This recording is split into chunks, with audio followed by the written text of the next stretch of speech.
Pravljična doživljajska pot Krško čara ni le doživetje, ampak tudi prava čarovniška šola. Ima 9 razredov in v vsakem od njih se otroci naučijo novih čarovniških spretnosti. Čara, bara, Krško čara.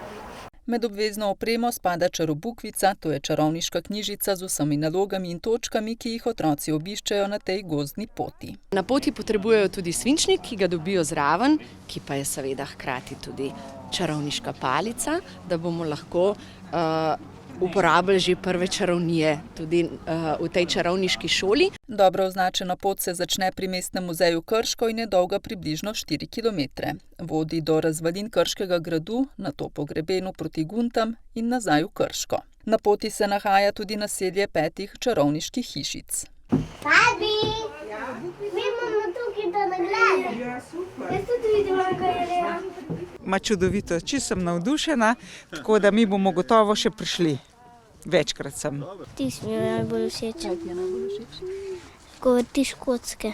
Prejšnji vikend so šli punce s hčerko, ta vikend pa gremo fantje s sinkotom. Super pot, no. Malo mogoče mokar, mrzlo, ampak spomlad bo pa mislim, da še bolj fajn. Je pravzaprav to pot, ki poskuša motivirati, ki poskuša celo družino seveda navdati z nekim veseljem, hkrati pa se skozi s to izkustvom učenja, doživljanja v naravi zelo veliko naučijo.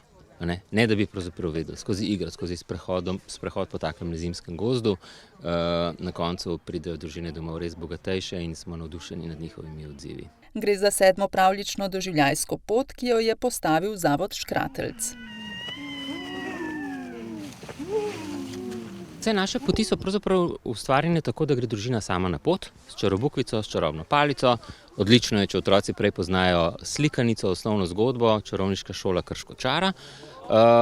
Za vse, ki pa si želijo vodenja in nečesa malce drugačnega, pa imamo redna vodenja. V novembru in v decembru smo praktično vsak teden izvedli vodenja. Vsa so bila zelo dobro obiskana, ne glede na to, da je nek letni čas, ker en del ljudi ne hodi toliko v naravo, ampak nič nas ni ustavilo in uživali smo in kot vidite so tudi obiskovalci vsi zelo srečni. S tem bodo nadaljevali tudi v naslednjem letu.